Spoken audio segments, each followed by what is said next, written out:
Olá, meus amigos, tudo bem? Pai do Senhor, meus irmãos, estamos aqui para fazermos a nossa meditação na lição de número 4. Hoje nós estaremos falando sobre o tema os jovens que se mantiveram firmes na doutrina. Vamos ter como base, só para aqui a nível de introdução, a nossa leitura bíblica, né? Que se encontra em Daniel capítulo 3, do versículo 1 ao versículo 12, que conta ali a história dos jovens que se mantiveram fiéis a Deus e por isso pagaram um preço, né? Como todos sabem, essa história desse Deus. A história desses jovens foi realmente dramática, digamos assim. Foi um drama que envolve muita coisa, mas acima de tudo podemos dizer que aqui nós temos um verdadeiro exemplo de fidelidade. Antes de começar a aula, você que vai estar aí lecionando para os jovens, eu te dou uma dica. Seria interessante você fazer uma pequena dinâmica na sala de aula e fazer uma pergunta simples, assim, introdutória. Você poderia perguntar assim para eles: como é que se chamava, como é que era o nome desses jovens que foram jogados na fornalha? Porque geralmente a gente conhece eles como Sadraque, Mesaque e Abidnego. Tá? Sadraque, Mesaque e Abidnego. Mas nós sabemos que esses nomes não eram os seus nomes originais, eram nomes que foram lhes dados. Logo em Daniel, o texto lá em Daniel, logo no início do Daniel, eles quando chegam na corte da Babilônia, quando eles chegam na Babilônia, eles recebem outros nomes. Então seria interessante você fazer uma pergunta para a turma. Turma, vocês saberiam me dizer como é que era o nome desses jovens? Ou seja, qual era o nome judaico, os nomes judeus, realmente, né, que era o nome deles, porque na maioria das vezes a gente até fala Sadraque, Mesaque e Abidnego foram jogados na fornalha. Então é interessante você fazer uma pequena dinâmica sobre essa questão aí do nome do jovem.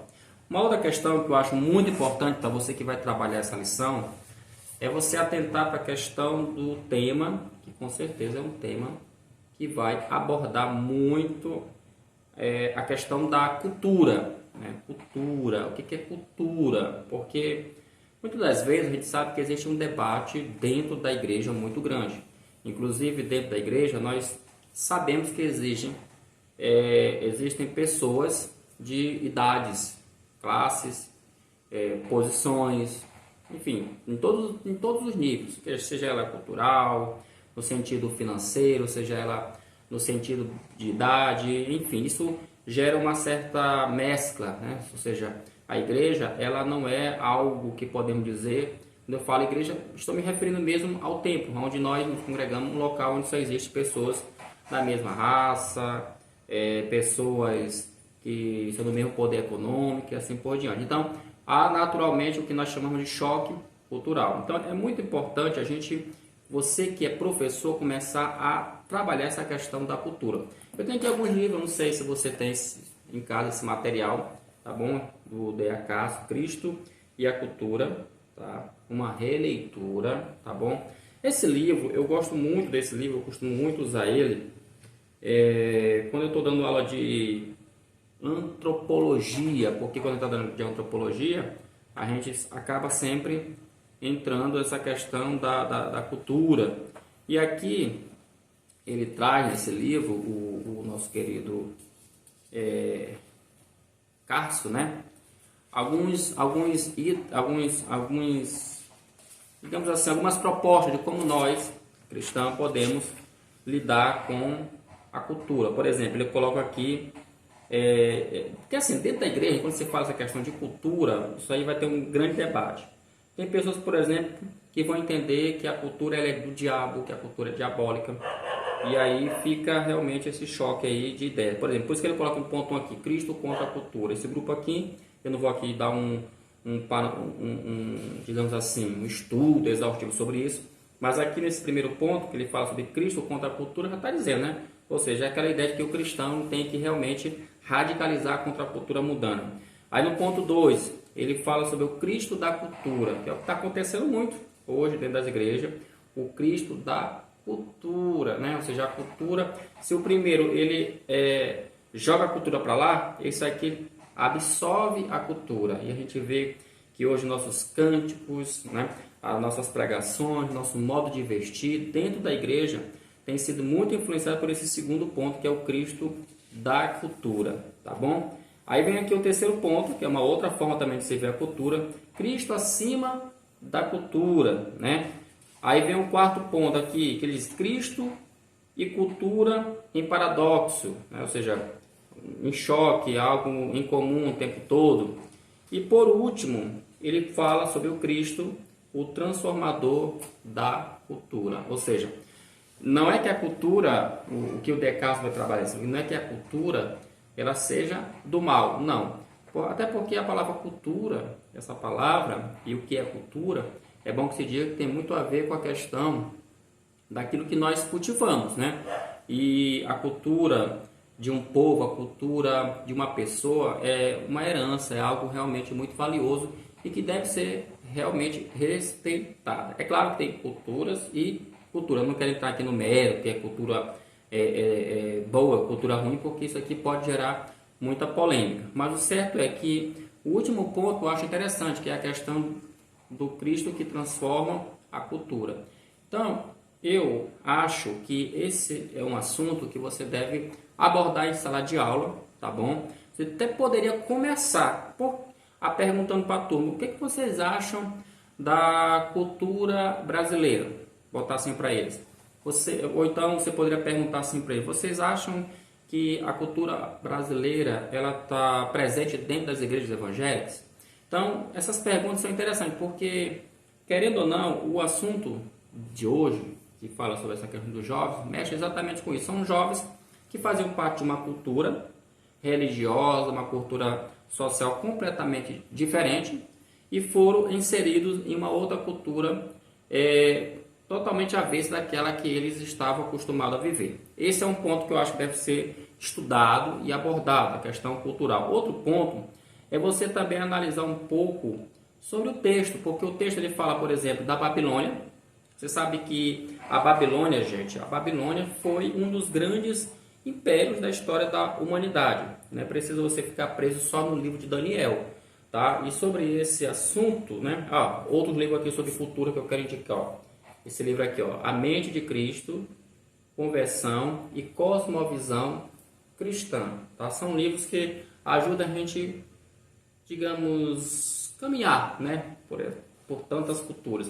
Esse aqui é um livro mais antigo, mas muito bom, O Cristão na Cultura de Hoje, tá? Do Charles Colson e da Nancy Piesse, acho que é assim que se pronuncia o nome, não sou tão bom de inglês, gente, mas é um material muito bom, você que quer ter digamos assim, um aprofundamento sobre esse assunto, é o material que eu te indico. Esse aqui também é o dos mesmos autores, esse é um clássico, né?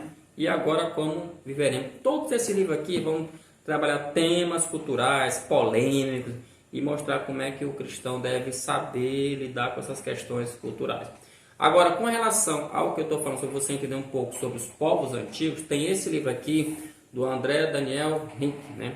Da editora Thomas Nelson. O tema é Os Outros da Bíblia. Nesse livro, ele vai tratar sobre as nações antigas, como, por exemplo, a Mesopotâmia. Você sabe que a Babilônia fazia parte da antiga Mesopotâmia. Essa Mesopotâmia, meus irmãos, ela foi responsável aí por muita coisa na história da humanidade. Inclusive, influenciou bastante alguns personagens bíblicos. E eu não quero entrar aqui no mérito da questão, porque isso aqui é um outro assunto, mas, querendo ou não, a Mesopotâmia teve uma grande influência sobre o povo de Deus, tá bom? Então, nessa lição, o texto bíblico, que trata de Daniel capítulo 3, versículo 1 ao versículo 12, ele vai tratar aqui algumas coisas que são relevantes e que merecem destaque. Por exemplo, Nabucodonosor, né? Nabucodonosor foi o grande rei da Babilônia. Ele foi o grande rei. De acordo com o Champlin, em sua enciclopédia, tá? Esse livrinho aqui, Enciclopédia de Bíblia, Teologia e Filosofia, diz que ele foi no Império Babilônico, né, teve 2 Nabucodonosor. Ele foi o segundo.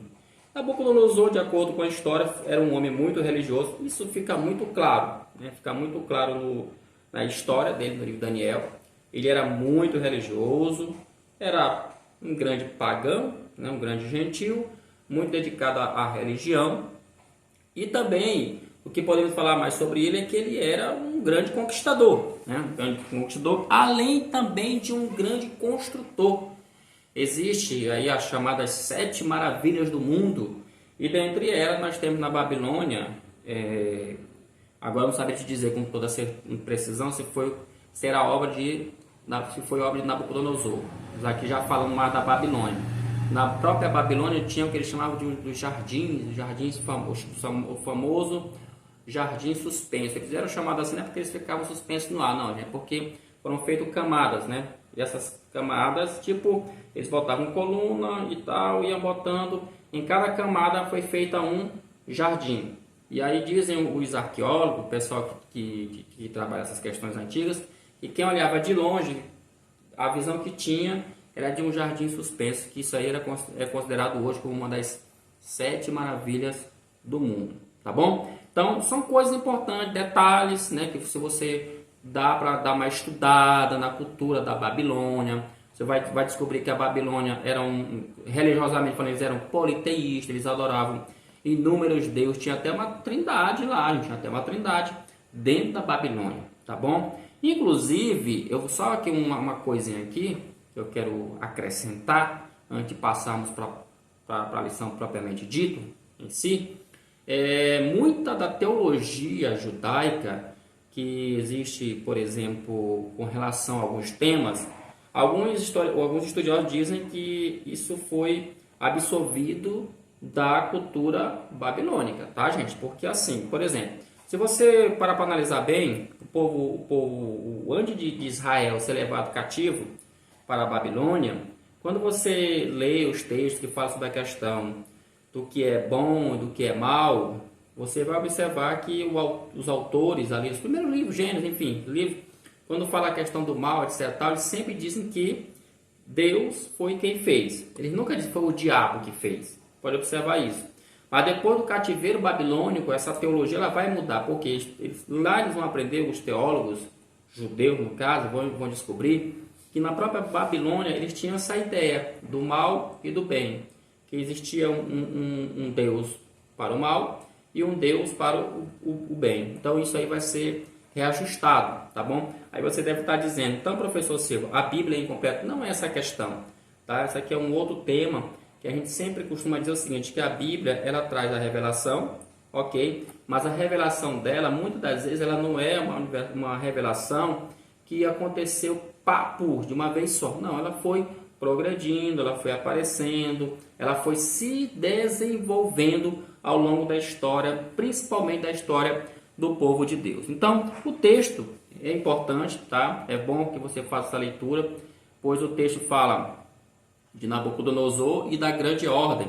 Eu quero primeiro destacar aqui o versículo 4, diz assim: e o arauto apregoava em alta voz, ou seja, um pregador estava pregando. E quando eu li esse texto aqui, que fala, e o arauto apregoava em alta voz, e a mensagem dele era, ordena-se a vós, ó povos, nações e gente de todas as línguas.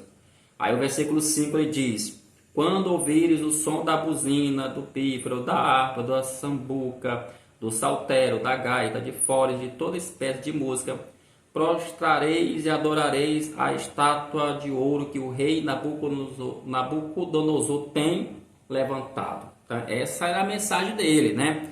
Aí ele continua, e qualquer que não se prostrar e não adorar será na mesma hora lançado dentro do forno ardente. Portanto, no mesmo instante em que todos os povos ouviram o som da buzina, do pífaro, da harpa, do sambuca, do saltério, de toda espécie de música, prostram-se todos os povos, nações e línguas e adorem a estátua de ouro que o rei Nabucodonosor tinha levantado. Dizem que essa estátua ela tinha 27 metros de altura.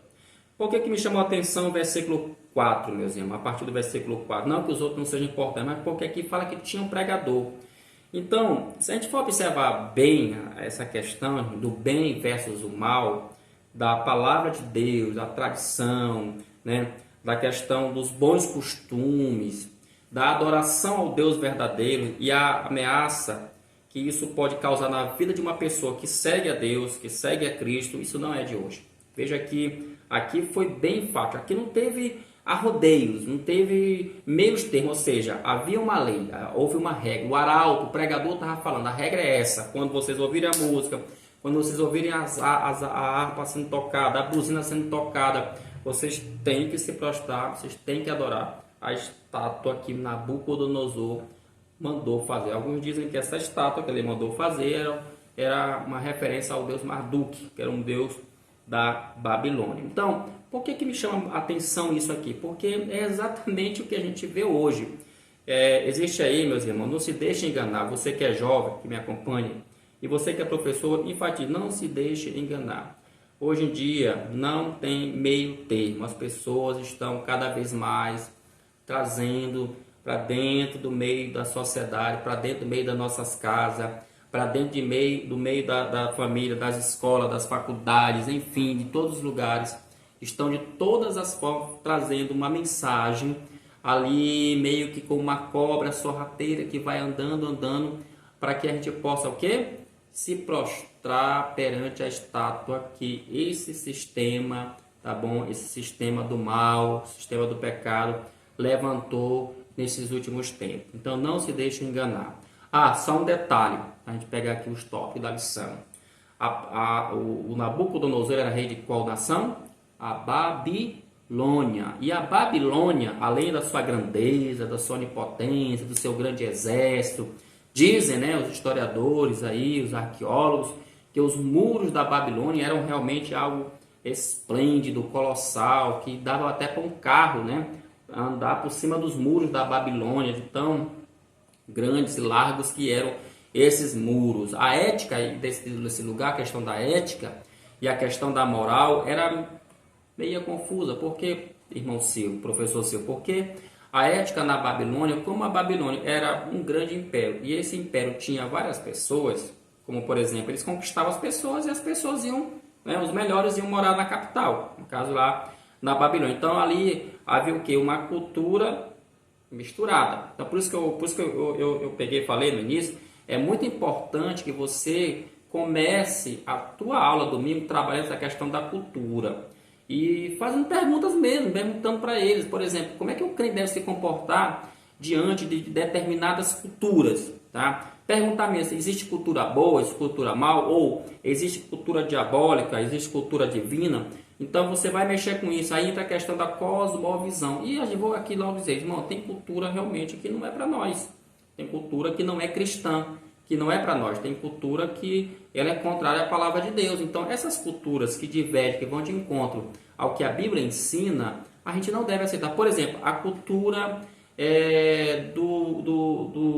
dos movimentos aí, né, que estão a todo momento levantando bandeiras, disso, daquilo mais. Não vou aqui citar porque hoje tudo é um problema. Mas essas culturas, se elas são contrárias ao que a Bíblia ensina, então a gente deve, como cristão, assim como foi esses jovens aqui, descartar, mesmo que a gente seja lançado na fornalha. Claro que aqui em nosso país, no caso do Brasil, ninguém vai lançar a gente na fornalha, ninguém vai metralhar a gente, mas não vai deixar de sofrer certas represálias, certas críticas, né? Você vê hoje quem se posiciona a favor daquilo que é considerado de direito, que é correto, veja que é muito criticado. Então, a Babilônia, nessa questão da ética, nessa questão da moral, ela não tinha, como diz o Champlin, ela não tinha um padrão, porque eram muitas pessoas de vários lugares, então cada um trazia um pouquinho daqui do seu costume, né, do seu conhecimento, da sua cultura, trazia, então ali misturava, fazia uma mistura muito doida. Agora tu pensa comigo aqui, esses jovens são inseridos dentro da corte, dentro desse lugar que era digamos assim, o centro, né, das atenções do mundo naquele momento, porque a Babilônia era o império do momento, então eles estão ali inseridos. Saíram jovens, porque dizem que eles eram muitos. Alguns dizem que eles foram levados cativos com a idade de 14, 15, 16 anos. A gente não sabe exatamente qual a idade deles aqui.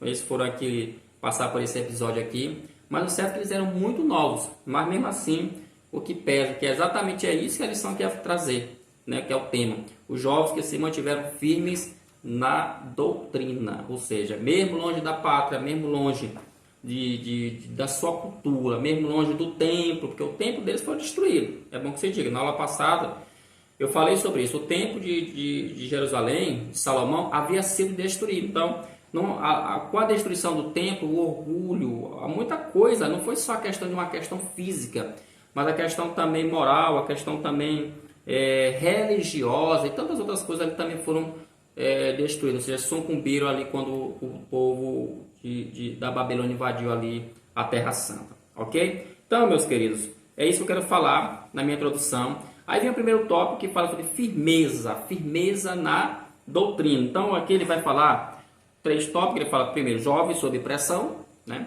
3 jovens e uma sábia decisão. E por último ele fecha falando sobre firmeza doutrinária recompensada. Sobre os jovens sob pressão. Como eu falei, a pressão foi grande, tá? Muito grande mesmo. Eles realmente tiveram que passar uma situação muito difícil, tá? Aqui a fé deles foi provada mesmo, ou seja, mas por que estavam sob pressão? Porque eles escolheram, logo quando eles chegaram, vocês devem lembrar que eles, o Daniel está ali no meio também, logo no início eles passam logo por uma prova. Qual é a prova lá que eles passam? A questão de eles assentaram no coração deles. Ou seja, gente, isso aqui é uma questão de cunho que ao mesmo tempo ela é pessoal, mas essa questão aqui, ela é resultado de alguém que tem conteúdo. É bom que se diga isso. Aqui não é qualquer pessoa, aqui a gente está falando de jovem, mas tem muito adulto também que não conseguiria passar por isso aqui. Uma pessoa mais velha não conseguiria passar. Então, essa pressão que eles sofreram aqui e que eles venceram, graças a Deus por isso, e o nome do Senhor foi glorificado, tá? Isso aqui é resultado de alguém que realmente tinha conteúdo. Ou seja, aquilo que a gente sempre fala, e aí você tem que estar em sala de aula, incentivando, gente, o professor, incentivando o teu aluno a ler, gostar de ler. Além de ler a Bíblia, é claro, ele procurar ler outros livros. Olha, é muito importante, olha essa questão de cultura, de leitura sobre cultura, apologética, filosofia, teologia mesmo, isso é muito importante fazer pós-leitura, porque você vai precisar disso em algum momento, para que você possa combater uma heresia, combater uma falsa doutrina e também mantiver os teus postulados cristãos.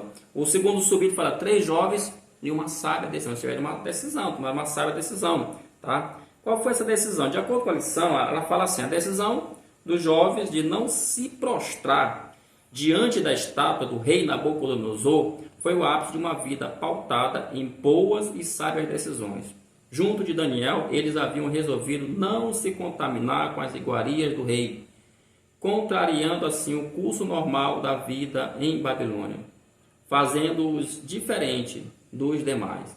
Essa decisão oferece importantes lições, das quais 2 se destacam. É preciso saber tomar decisões corretas, inclusive em situações simples, para que em outras mais complexas ocorra naturalmente. Não há dúvida de que a decisão tomada por esses jovens, que colocou em risco a manutenção de suas vidas, foi fruto da firmeza doutrinária que tinha, principalmente na adoração somente a Deus. Então, aqui está o verdadeiro motivo pela qual eles tomaram essa decisão sábia. E aqui ele fala uma coisa que é muito importante. Se o ser humano, irmão, não consegue tomar decisões sábias em coisas simples, ele não vai ter capacidade de tomar decisões em coisas mais complexas, não é verdade? É mais ou menos aquilo que a Bíblia fala. Se você não é fiel no pouco, você não pode ser fiel no muito. Então, se a pessoa não sabe lidar com pouca coisa, como é que ele vai saber lidar com muita coisa?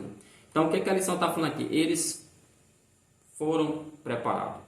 Ou seja, para que eles pudessem tomar uma decisão como essa, ali não foi, tipo assim, eles não caíram de paraquedas naquele negócio ali.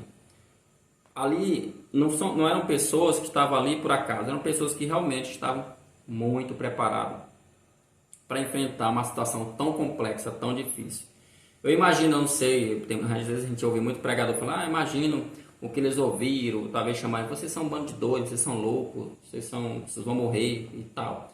E aí os caras mantiveram ali a posição, isso aí foi realmente incrível. E aí vem a questão da firmeza doutrinária recompensada. A Bíblia fala que o final, né, da história foi um grande milagre, onde a vida deles foi poupada, ou seja, o nome de Deus foi glorificado.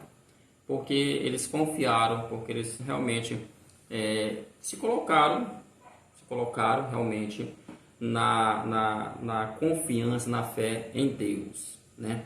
E aí, gente, o que a gente aprende aqui também com relação ao que eu tava, você pode perguntar para um jovem, será que vale a pena realmente manter-se firme a uma doutrina? Não é doutrina de alguma instituição, de uma igreja, tal. Não estou falando aqui de uso e costume, estou falando aqui da doutrina bíblica. Será que vale a pena?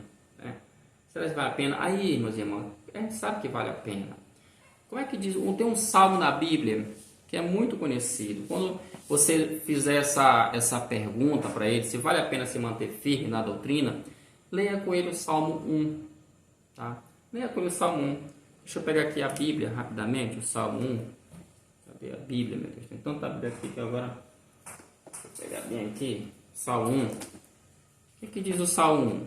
Salmo conhecido, né? Todo mundo gosta desse salmo. Salmo muito, muito bonito. Tá bom?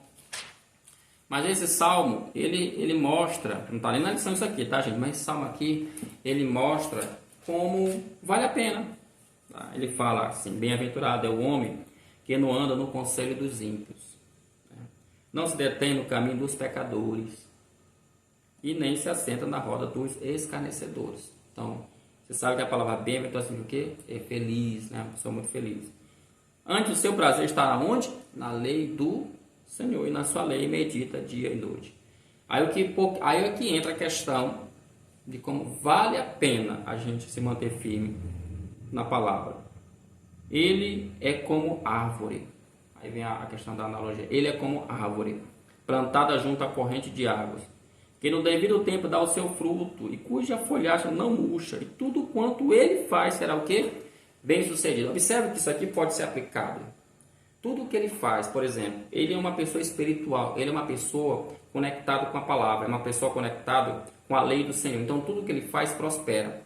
Na palavra, a palavra que ele fala, o que ele diz, prospera. A oração que ele fala, que ele faz e que ele fala para Deus, prospera. Os seus negócios prosperam. Por quê? Porque ele medita, porque o seu prazer, onde é que está o prazer dele? É na questão no conselho dos ímpios? O prazer dele está onde? Está sentado na roda dos escarnecedores? Não. O prazer dele está onde? Na lei do Senhor. Logo, uma vez que o prazer dele está na lei, todo o processo da vida dele vai ser uma bênção. Aí ele fala mais, que os ímpios não são assim. São, porém, como a palha que o vento dispersa. Por isso, os perversos não prevalecerão no juízo, nem os pecadores.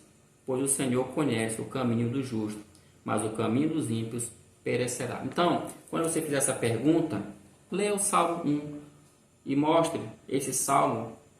Claro, existem outras passagens, mas mostre esse Salmo para eles, de como vale sim a pena de se manter firme na palavra, ok? Aí vem o segundo tópico, confrontando a falsa doutrina. Irmãos, existe falsa doutrina?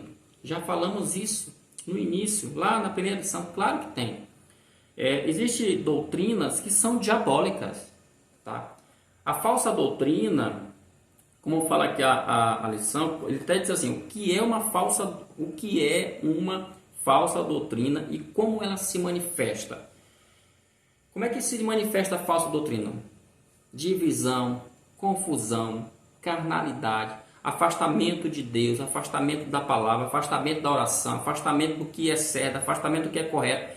Quando uma pessoa está na igreja e ela começa a dar ouvidos, digamos assim, à falsa doutrina, ela começa a mudar o seu comportamento, então ali claramente você pode perceber que ela tem sintomas de que ela foi afetada por uma falsa doutrina. E hoje, meus irmãos, tem muitas falsas doutrinas. Olha aqui em 2 Timóteo, o apóstolo Paulo aqui escrevendo para Paulo, Paulo escrevendo para Timóteo, né? 2 Timóteo, capítulo 2, está bem que na lição, versículo 18, 2,18, tá aqui, ele diz assim: estes se desviaram da verdade, asseverando que a ressurreição já se realizou. Ou seja, os caras estão aqui negando a doutrina da ressurreição, que é uma doutrina fundamental para a igreja. Então, Paulo diz, olha aqui como é que Paulo diz, eles se desviaram da verdade. Ou seja, Eles estão asseverando, estão afirmando, estão, sabe, batendo meu martelo, asseverando que a ressurreição já se realizou e estão pervertendo a fé de alguns. Esse texto fala muito do que está acontecendo hoje em dia, muito, muito, muito, principalmente a classe de jovem, a classe de adolescente, essa classe, meus professores de escola dominical, a gente tem que tomar um cuidado, né? Tem que ter um cuidadozinho especial com essa classe, tá bom? Porque o que ele está falando aqui? Eles estão até pervertendo a fé de alguns. O que está acontecendo hoje? Hoje tem muita gente boa na internet, é verdade. Tem muitos bons pregadores, tem muitos bons ensinadores, tem muitos canais muito bons, muito produtivos, mas também tem muita coisa, sabe, como eu costumo falar, muita lorotagem. E isso aí tem realmente causado um grande dano na vida dessas pessoas. Como diz o apóstolo Paulo aqui a Timóteo, em sua carta, aqui, 2 Timóteo capítulo 2, versículo 18. Então, é muito interessante que você chame a atenção do teu aluno com relação a isso. Chame a atenção, pergunte em sala de aula. Isso aqui é uma lição de muito bate-papo. Pergunte na sala de aula, que tipo de canal você assiste? Qual é o teu canal preferido? Quem são os influenciadores digitais do YouTube, enfim, de Instagram e outras redes sociais que você segue, que você... E veja como é que eles vão falar, o que, é que eles vão dizer dessas pessoas, tá? Porque às vezes tem coisas que esses pessoal estão seguindo aí que não vale a pena, né? A falsa doutrina e os seus males, né? A falsa doutrina traz consigo um veneno que destrói a atividade e a saúde espiritual da igreja, comprometendo assim que esta cumpra eficazmente a sua missão. Mas por que a falsa doutrina é tão danosa assim? E quais seriam os males que ela causa à igreja? Paulo advertiu que a falsa doutrina deve ser considerada maldita. Observe que o apóstolo afirma que o crente deve viver para agradar a Deus e que a doutrina por ele ensinada veio do próprio Deus. Nesse caso, adulterar ou aceitar uma doutrina adulterada é, em certa medida, afirmar que a mensagem ou o ensino deixado por Deus não são suficientes para satisfazer a necessidade humana e carece de alteração, sendo uma desonra a Deus e a sua natureza perfeita. Ou seja, essa questão bem aqui da falsa doutrina e seus males, infelizmente, aí eu falei agora há pouco dos pessoal de canal, né? Canal que ficam, como é que eu poderia dizer, pregando lorota e danificando a fé. Só que isso aqui, irmão, tá dentro da igreja, né? Tá dentro da igreja, mas, irmão, tem muita coisa assim que às vezes tem gente que prega por aí dentro da igreja, em cultos, que às vezes, como ele fala, deturpa a palavra. Em relação à salvação, quem é que salva? Faça essa pergunta para o seu aluno em sala de aula. Quem é que salva? Para você ir para o céu, o que é preciso fazer para ir para o céu? Pelo incrível que pareça, muita gente vai dizer que é Jesus. De fato, para você ir para o céu, você tem que fazer o quê? Aceitar Jesus. Isso é fato, isso aqui é fato, é bíblico, está na Bíblia. Mas, de boca, é o que as pessoas falam, mas na prática, não é isso. A maioria das pessoas costumam dizer que para você ir para o céu, você precisa acrescentar alguma coisa.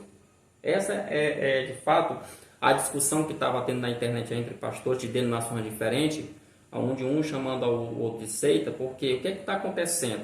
Às vezes, algumas denominações querem de fato acrescentar algo à obra salvífica de Cristo. Paulo foi muito claro isso em Gálatas. Ele chega a dizer claramente que se outra pessoa, se alguém, até mesmo ele, se um anjo do céu viesse e pregasse um outro evangelho que não fosse aquele, ele deveria ser considerado o quê? Anátema.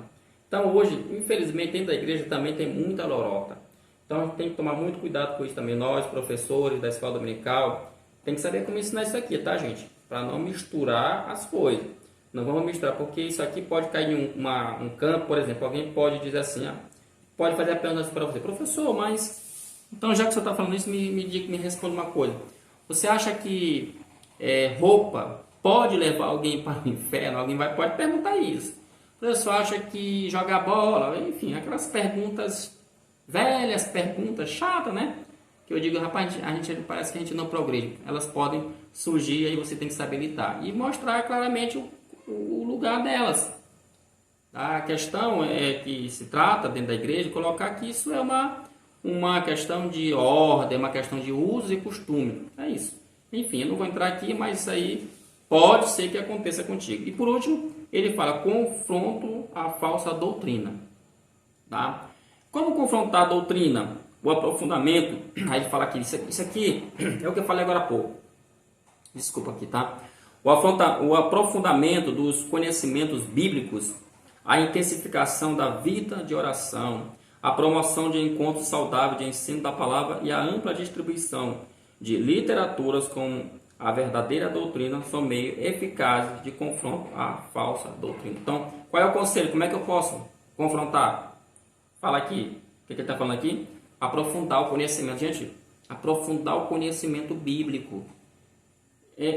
Até nós somos professores, gente. A gente tem que aprofundar o nosso conhecimento. Eu sempre digo, você que é professor, porque uma coisa é eu não ser professor, outra coisa é eu ser professor. Falando aqui para professor, eu tenho que ler a lição, sim. Eu tenho que estudar a lição, sim. Leio porque eu posso fazer uma leitura, como o pessoal fala, o pessoal que trabalha essa questão de leitura, inclusive aqui no meu canal aí, nós temos alguns vídeos que eu gravei sobre leitura, você pode estar até acompanhando, isso pode te ajudar. Porque tem leitura de vários níveis, gente. Tem leituras e leituras. Tem uma leitura que você faz que ela é mais só para reconhecimento. Tem aquela leitura que é mais com devocional, com a diversão. Mas tem aquela leitura que você tem que fazer para aprofundar o conhecimento, tá bom? E aí você que é professor, você tem que se apegar ao quê? A conhecimento, como ele fala aqui, a ler, comprar livros, se dedicar realmente, tá bom? E aí você tem que também mostrar para o seu aluno a importância disso. O que está acontecendo hoje dentro da igreja? A juventude da igreja, meus irmãos. Muitos jovens da Assembleia de Deus, já que eu estou aqui falando uma escola dominical para jovens da Assembleia de Deus, mas eu sei que não é só da Assembleia de Deus. Infelizmente, deixam muito a desejar na relação ao conhecimento. Não tem mais paciência de fazer uma leitura, sabe?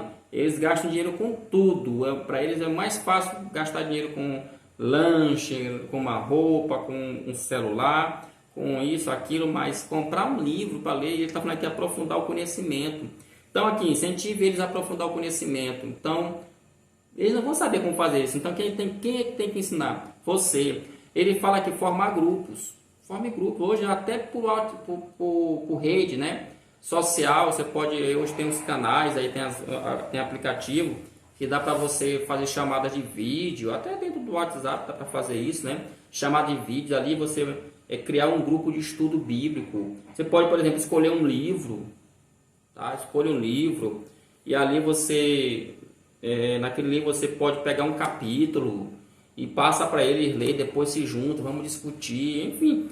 Ou seja, dá para fazer coisas aonde você possa levantar a moral dessas pessoas, tá bom? Dando para elas suporte para que elas possam confrontar as falsas doutrinas. E claro, gente, não podemos esquecer uma das coisas mais importantes, que é a questão da oração, porque a oração, irmão, ela é importante no confronto das falsas doutrinas, porque ela pode nos trazer uma ligação espiritual com Deus, e se Deus falar o coração de um jovem mesmo, não tem falsa doutrina que derrube ele.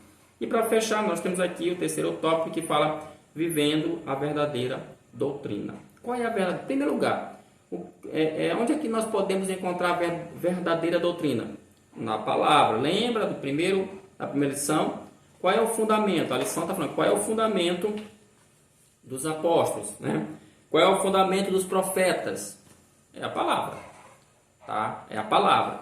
Então, se os apóstolos que andaram com Jesus têm como fundamento a palavra, se os profetas que eram usados por Deus de forma tremenda tinham como fundamento a palavra, por que a gente vai ser diferente, né? Então, como é que a gente pode viver de fato, como diz esse tópico aqui, vivendo a verdadeira doutrina? Como é que a gente pode? Só na palavra. A verdadeira doutrina, né? Ele fala aqui, a verdadeira doutrina procede de quem? De Deus. Eu não estou falando, ela procede de Deus, da palavra. E está de acordo com a piedade. Olha, isso aqui é interessante. O que é piedade? O que é piedade? Pergunte para o seu aluno, o que é piedade? Tem gente que pensa que ser piedoso é alguém que se veste assim, todo coisadinho, assim, cabeça baixa, né? Não tem nada a ver, piedade não tem nada a ver com isso. A palavra é uma palavra religiosa. E ela tem um sentido de alguém que gosta das coisas de Deus, que ama as coisas de Deus, que se relaciona com as coisas de Deus. Uma pessoa piedosa é uma pessoa que tem respeito pelas coisas de Deus. Por isso que ele fala aqui, e está de acordo com a piedade. Note que a natureza da verdadeira doutrina é o que? É divina, cujos frutos sempre são bons, santos e piedosos. Nunca uma doutrina que procede de Deus, ela vai trazer confusão. Uma doutrina que procede de Deus vai trazer carnalidade, ela vai trazer dissensão, ou seja, guerra, briga, discussão. A verdadeira doutrina, ela traz o quê? Paz para a alma, ela traz santidade, ela traz piedade, ela traz conhecimento, ela traz experiência. Então, ela traz uma série de coisas boas. Se uma doutrina que se diz que está se pregando, ensinando, causa um monte de confusão, é bom você assinar o sinal de alerta e pensar que de fato essa doutrina é de Deus, né? Aí ele fala mais, ó, o conteúdo da sã doutrina é composto tanto de elemento quanto de propósitos divinos. Como exemplo, a exaltação a Deus. Olha o que a doutrina boa vai trazer. Exaltação a Deus, o justo Criador, e vai falar da triste realidade do estado do pecado da humanidade e a sua necessidade de um Salvador. Porque a doutrina, que é baseada na Bíblia, a Bíblia, irmão, ela já é falada, né, na Bíblia, a própria Bíblia fala em Hebreus, que ela é o quê? Uma espada, ou seja, uma espada de dois gumes, que tem a capacidade de dividir o corpo, né, e a medula, né, a alma e o espírito. Então, a Bíblia fala que a Bíblia realmente, como palavra de Deus, ela é realmente algo que machuca o pecado. Então, uma doutrina que vem da parte de Deus, ela vai machucar o pecado, não tem para onde correr. Eu sempre digo, se você vai para a igreja, ouvir uma pregação, aí aquela pregação terminou, tá, beleza, ali você termina o culto, falando, por exemplo, que você vai perguntar para os seus amigos, pergunta assim, onde é que vai ser o lanche hoje? Não sei como é que foi essa pregação na tua vida. Mas se você terminar um culto e aí você sai da igreja refletindo, rapaz, eu preciso melhorar, eu preciso ser um crente melhor, eu preciso ser um pai melhor, eu preciso ser uma mãe melhor, eu preciso ser um aluno melhor, eu preciso ser um trabalho, ou seja, a palavra causa reflexão dentro de ti, é porque realmente a coisa é de Deus, tá? Porque a palavra de Deus não está aí para encher ego de ninguém, apesar que hoje está tudo assim meio virado, né? Aí o segundo tópico fala os benefícios da verdadeira doutrina. Quais são os benefícios? Usa o Salmo 1. Aqui eu vou até usar um jargão. Os benefícios são vitórias. Os benefícios são realmente a segurança de que Deus está com aquele que verdadeiramente anda na doutrina da palavra. E por último, ele fala vivendo a verdadeira doutrina. É possível notar que o combate às falsas doutrinas e o incentivo para que a igreja honrasse e vivesse a verdadeira doutrina ocuparam posição de destaque na agenda dos apóstolos, o que confirma que isso é vital à igreja de Cristo. Os falsos ensinos não são um desafio enfrentado somente pela igreja primitiva, mas a igreja da atualidade também os enfrenta. E como os apóstolos, a liderança da igreja deve se ocupar no combate a este mal, formando uma frente de incentivo para que a geração atual viva intensa e plenamente a verdadeira doutrina. A sã doutrina trabalha na manutenção da comunhão com Deus, no fortalecimento das bases da fé e as suas constantes preservação, além de promover saúde espiritual diante de tudo isso. Resta fazer um importante e inadiável convite. Conheça e viva a verdadeira doutrina. Então, meus queridos, como é que a terceira tudo fala vivendo a verdadeira doutrina? E ele fala uma coisa muito importante aqui. Combate às falsas doutrinas não é privilégio nosso, que eu falo da atualidade. Sempre houve problema com relação a isso. Sempre houve problema. Os apóstolos passaram por isso. Durante toda a história da igreja, até chegar aos dias atuais, sempre houve isso. Por isso ele dá um conselho. É bom que se faça o quê? Uma frente contra as falsas doutrinas. Preparar, né? Preparar as pessoas, preparar, no caso, os jovens, né?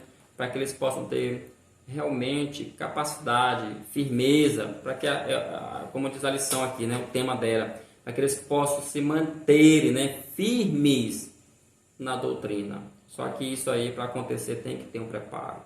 E aí eu acho que está faltando muita coisa, uma opinião pessoal minha. Às vezes tem muitos jovens que entram na igreja, não passam por um discipulado, né? Já ingressam em grupos dentro da igreja. Tem jovens, por exemplo, que não têm uma experiência cristã, tá bom? E aí já ocupam cargos dentro da igreja. Enfim, tem muita coisa aí que realmente precisa ser revista. Tá bom, meus irmãos? Então, a lição de domingo é uma lição bem prática. Eu acho que algumas perguntas elas podem estar sendo feitas.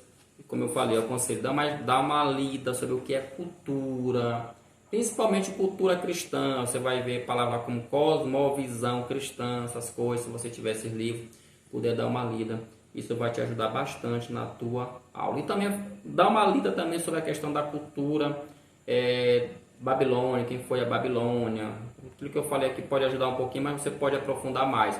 Quem foi Nabucodonosor, tá bom? São coisas assim importantes que eu acredito que vão acrescentar, incrementar mais a tua lição, ok? Fiquem todos na paz de Deus e até a próxima, se Deus quiser. Em nome de Jesus, amém.